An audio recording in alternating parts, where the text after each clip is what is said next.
వాటి గురించి తెలుసుకోవడం కోసం మీరు ఈ వీడియోని ఎండ్ వరకు చూడండి. దానికంటే ముందు మీరు ఈ వీడియోని లైక్ చేసి మన ఛానల్ని సబ్స్క్రైబ్ చేసుకోండి. ఇక ఏమాత్రం ఆలస్యం చేయకుండా మన వీడియోని స్టార్ట్ చేద్దాం. కైలాస పర్వతం. ఫ్రెండ్స్, మీరు కైలాస పర్వతం గురించి ఎన్నో విషయాలు వినే ఉంటారు. కానీ మీకు తెలియని కొన్ని కొత్త విషయాలు చెప్పాలనుకుంటున్నాను. కైలాస పర్వతం దగ్గరికి వెళ్లిన వాళ్ళు గోర్లు, జుట్టు 3 రెట్లు వేగంగా పెరుగుతాయి. మన గోర్లు వారానికి ఎంత పెరుగుతాయో కైలాస పర్వతం దగ్గరికి వెళ్తే కేవలం 2-3 రోజుల్లోనే అంత పెరుగుతాయి. కేవలం ఇది మాత్రమే కాదు, అక్కడికి వెళ్లిన వారి వయసు కూడా వేగంగా పెరుగుతుంది. అసలు అలా ఎందుకు జరుగుతుందో ఈ రోజుకి సైంటిస్టులకి సమాధానం తెలియదు. మనం మనుషులు ఈ ప్రపంచంలోనే ఎత్తైన మౌంట్ ఎవరెస్ట్ను కూడా ఎక్కగలిగాం. కానీ ఈ రోజుకి కైలాస పర్వతాన్ని ఎక్కలేకపోయాం. మానస సరోవర్ అనే నది గురించి మీరు వినే ఉంటారు. ఇది కైలాస పర్వతం దగ్గర ఉంది. ఈ భూమిపైన ఎక్కువ ఎత్తులో ఉన్న నది ఇదే. ఈ మానస సరోవరం నది దగ్గర ఇంకొక నది ఉంది. దాని గురించి చాలా తక్కువ మందికి మాత్రమే తెలుసు. ఆ నది పేరు రాక్షస్ థల్. యాక్చువల్గా ఇది ఒక ఉప్పునీటి నది. ఈ నీళ్లను ఎవరూ తాగరు, లేదా దీని చుట్టుపక్కల ఏ వ్యవసాయం జరగదు. ఈ నదిలో ఎప్పుడూ అలలు వస్తూనే ఉంటాయి.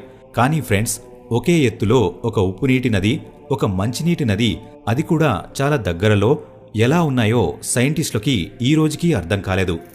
ఉత్తరాఖండ్. ఫ్రెండ్స్, ఉత్తరాఖండ్లో ఒక అత్యంత రహస్యమైన ప్రదేశం ఉంది. ఆ ప్రదేశం పేరు రూప్కుండ్. ఈ నది నీళ్లు పూర్తిగా ఎండిపోతే అక్కడ నుంచి మనుషుల ఎముకలు బయటపడతాయి. అందుకనే దీన్ని లేక్ ఆఫ్ స్కెలిటన్స్ అని కూడా పిలుస్తారు. అంటే అస్థిపంజరాల సరస్సు అని అర్థం. చాలామంది అక్కడున్న నందాదేవిని పూజించడానికి వెళ్తారు. కానీ ఇన్ని అస్థిపంజరాలు ఈ నదిలోకి ఎలా వచ్చాయో సైంటిస్టులకు కూడా ఈ రోజుకి సమాధానం తెలియదు. అసలు ఇంతమంది మనుషులు ఇక్కడ ఏం చేస్తున్నారు? వాళ్ళు ఎలా చనిపోయారు? ఆ ఎముకలు ఎన్ని సంవత్సరాలవి? ఇలాంటి ఎన్నో ప్రశ్నలు సైంటిస్టులని ఈ రోజుకి ఇబ్బంది పెడుతున్నాయి. కానీ కొన్ని కాన్స్పిరసీ థియరీస్ ప్రకారం జస్దవాల్ అనే రాజు తన భార్యతో పాటు ఇక్కడున్న నందాదేవిని దర్శించుకోవడానికి వస్తారు. ఆ సమయంలో రాజు భార్య గర్భవతి. ఒక్కసారిగా ఇక్కడ భారీ మంచు తుఫాను వస్తుంది. ఆ తుఫానులో రాజుగారితో పాటు తన భార్య, సైన్యం అంతా చనిపోయారు. ఇప్పుడు బయటపడుతున్న ఎముకలు వాళ్లవే అని కొంతమంది అంటున్నారు. రాజస్థాన్లో కులధర అనే ఒక ఊరు ఉంది. ఇక్కడ రాత్రి అవగానే మనుషులకి ఈ ప్రదేశంలోకి అనుమతి లేదు. ఈ ఊరిని ద విలేజ్ ఆఫ్ గోస్ట్స్ అని కూడా పిలుస్తారు. ఈ ప్రదేశానికి ఉదయం, మధ్యాహ్నం, సాయంత్రం ఎప్పుడు వెళ్ళినా కూడా ఏదో తెలియని స్ట్రేంజ్ ఫీలింగ్ వస్తుంది. ఈ అందమైన ఊరిలో చాలామంది ప్రజలు నివసించేవారు. కానీ వాళ్ళందరూ ఒక్కరోజులోనే ఈ ఊరిని ఖాళీ చేసి వెళ్ళిపోయారు. అసలు ఈ ప్రజలందరూ ఎక్కడికి వెళ్లారో ఈ రోజుకి ఎవరికీ తెలియదు. సాధారణంగా ఇంతమంది ప్రజలు ఊరిని ఖాళీ చేసి వెళ్ళినప్పుడు కొంత ఆహారాన్ని తీసుకువెళ్తారు, అవసరమైన వస్తువులు తీసుకెళ్తారు. కానీ ఈ ప్రజలు మాత్రం వండుతున్న ఆహారాన్ని కూడా వదిలేసి వెళ్ళిపోయారు.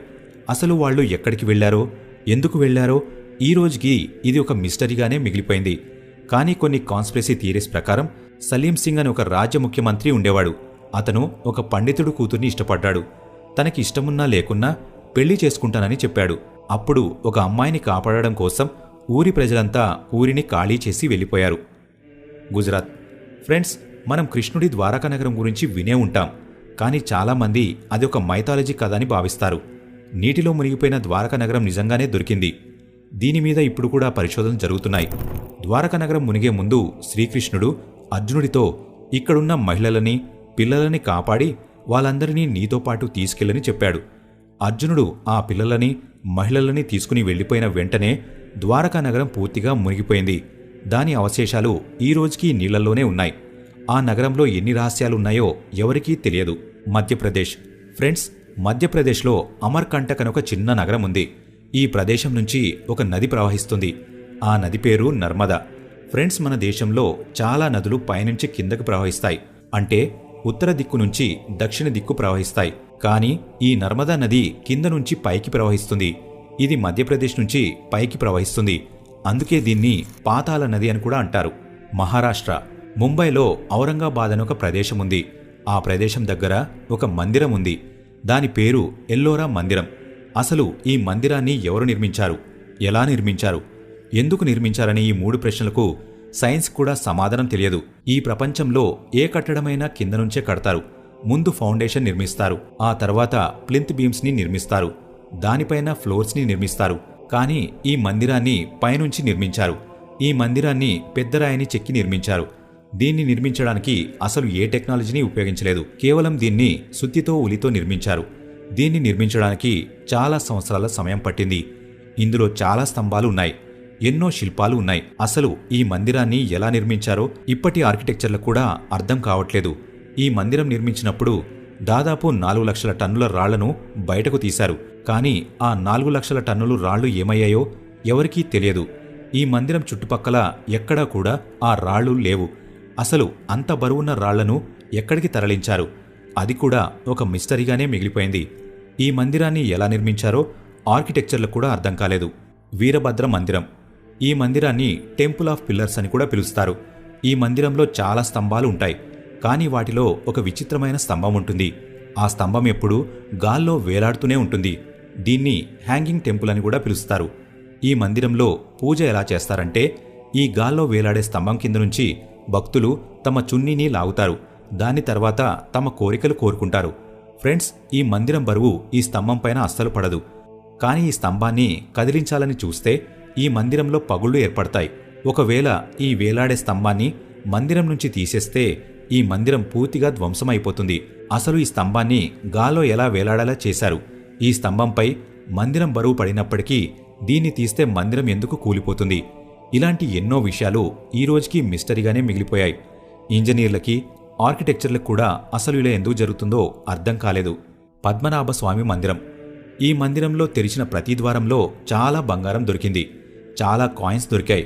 ఈ మందిరంలో ఒక ద్వారం ఉంది. దాన్ని వాల్ట్ బి అని పిలుస్తారు.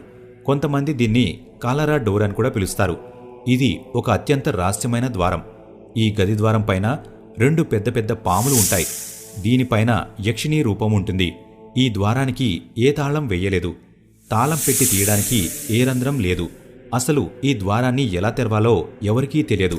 కొన్ని కారణాల వల్ల సుప్రీంకోర్టు ఈ మందిరం ద్వారం తెరవడాన్ని నిషేధించింది. చాలామంది ఈ మందిరంలో చాలా బంగారం ఉందని, అందుకనే తెరవనివ్వట్లేదని అంటుంటారు. కొంతమందేమో ఈ ద్వారం తెరిస్తే చాలా ఆపదలు, విపత్తులు వస్తాయని అంటుంటారు. ఈ ద్వారాన్ని తెరవాలని ప్రయత్నించిన ప్రతిసారి ఈ మందిరం చుట్టుపక్కల